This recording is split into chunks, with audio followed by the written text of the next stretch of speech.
AC Milan menjamu AS Roma di Grande Partita pekan ke-17 Serie A Italia di San Siro. Sempat unggul 2 gol, Rossoneri dipaksa harus bermain imbang 2-2 setelah tim Serigala berhasil mencetak gol penyeimbang di menit-menit akhir pertandingan. Milan memimpin 1-0 melalui gol sundulan Pierre Kalulu di menit ke-30. Itu merupakan gol pertama pemain Prancis itu di Serie A musim ini. Memasuki babak kedua, gol Tommaso Pobega menggandakan keunggulan Milan di menit ke-77 melalui skema serangan balik mematikan. Tetapi memasuki 5 menit akhir pertandingan, 3 poin di depan mata sirna setelah AS Roma berhasil mencetak 2 gol balasan. Masing-masing lewat gol Roger Ibanez di menit ke-87 dan gol Tammy Abraham di menit 90+3.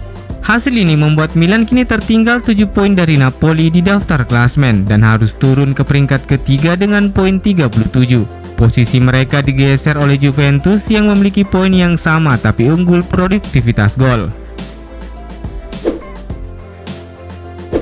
Sempat unggul 2 gol dan mendominasi permainan, Rossoneri harus puas berbagi angka 2-2 dalam pertandingan melawan AS Roma. Giallorossi mengambil keuntungan melalui eksekusi bola mati untuk mencetak 2 gol balasan. Dan berikut ini beberapa statistik yang terjadi setelah pertandingan. Rafael Leao adalah salah satu dari 3 pemain yang telah mencetak setidaknya 5 gol dan memberikan 5 assist di Serie A musim ini. Sandro Tonali telah terlibat dalam setidaknya 1 gol dalam 2 pertandingan Serie A berturut-turut untuk pertama kalinya dalam kompetisi tersebut. 3 gol yang dicetak Pierre Kalulu di Serie A berasal dari bola mati, di mana 2 diantaranya berasal dari skema tendangan sudut. Pemain asal Prancis itu mencetak gol setelah 25 pertandingan di Serie A untuk pertama kalinya sejak 12 Maret 2022 melawan Empoli. Tommaso Pobega mencetak gol di Serie A untuk pertama kalinya sejak 19 Desember 2021. Sandro Tonali telah mencetak 1 gol dan menyumbang 3 assist sejak November 2022. Dan dalam periode yang sama hanya Marcus Tavernier, Joseph Belelli, dan Martin Odegaard yang berkontribusi lebih banyak dari Tonali di antara para gelandang di 5 liga top Eropa. Ismail Bennacer telah menerima persyaratan pembaruan terbaru yang diajukan AC Milan dan dia diharapkan segera menaikkan kontrak baru.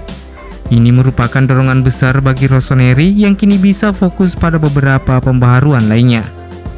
Ismail Bennacer telah menjadi pemain kunci bagi Milan terutama musim ini dan memperbaharui kontrak pemain Aljazair itu hingga 2027 menjadi fundamental bagi Milan. Seperti yang dilaporkan oleh Gianluca Di Marzio, Ismail Bennacer akan mendapatkan 4 juta euro termasuk bonus. Tetapi klausul pelepasan 50 juta euro juga akan ada dalam kesepakatan.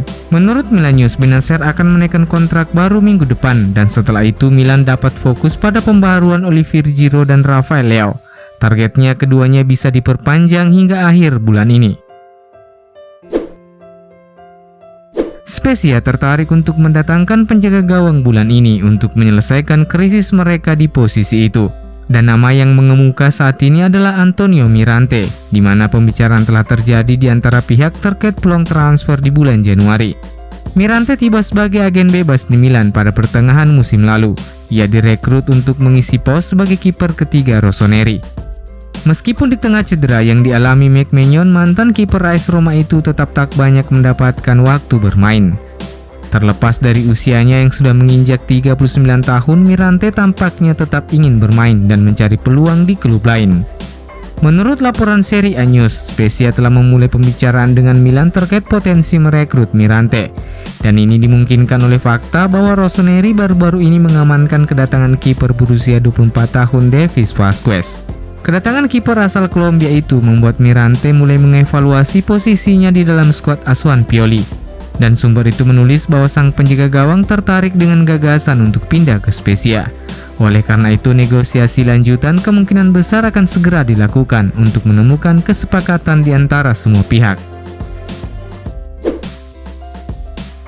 Seorang nama baru telah muncul dalam daftar target manajemen Milan. Corriere della Sera melaporkan Rossoneri mengincar bek kiri Benfica Alex Grimaldo untuk menggantikan Fode Ballo-Touré. Ballo-Touré saat ini sedang dalam masa pemulihan usai menjalani operasi akibat cedera diskolasi bahu yang ia dapatkan dalam pertandingan persahabatan melawan PSV. Dan terlepas situasi cedera tersebut, performa mantan bek kiri AS Monaco tersebut sejauh ini memang jauh dari harapan. Ia tidak berada dalam level yang diharapkan oleh manajemen sebagai pemain pertama untuk membackup Theo Hernandez. Posisi Balotore saat ini di dalam skuad jauh dari kata aman dan ada potensi besar bagi Milan akan melepas sang pemain di akhir musim nanti. Sementara itu, kontrak Alex Grimaldo bersama Benfica akan habis akhir musim ini. Oleh karena itu, sang pemain bisa datang dengan biaya rendah di bursa transfer musim panas mendatang. Bek kiri 27 tahun berkebangsaan Spanyol itu telah tampil sebanyak 278 kali bersama Benfica. Ia berkontribusi dengan menyumbang 22 gol dan 55 assist selama kiprahnya bersama klub raksasa Portugal tersebut. Gelandang Inter Milan Hakan Çalhanoğlu dikabarkan beresiko absen membela Nerazzurri ketika bersua dengan Rossoneri di laga final Supercoppa 2023 mendatang. Tuttosport melaporkan bahwa pemain asal Turki tersebut mungkin tidak dapat melakukan perjalanan ke Arab Saudi setelah mengalami cedera pada laga terakhir melawan Monza. Çalhanoğlu menderita kelelahan otot setelah pertandingan yang berakhir dramatis dengan skor 2-2 itu, setelah sundulan Luca Caldirola di menit akhir membawa Monza terhindar dari kekalahan. Milan dan Inter akan melakukan perjalanan ke Riyadh, Arab Saudi untuk melakoni laga final Supercoppa Italiana hari Kamis 19 Januari 2023 mendatang. Dan meskipun masih ada waktu sekitar 10 hari lagi, laporan itu mengklaim bahwa waktu tersebut terlalu cepat bagi Çalhanoğlu untuk pulih. Oleh karena itu, Simone Inzaghi sepertinya akan memainkan Christian Aslani atau Roberto Gagliardini untuk mengambil peran pemain yang dijuluki kebab oleh sebagian Milanisti Indonesia itu.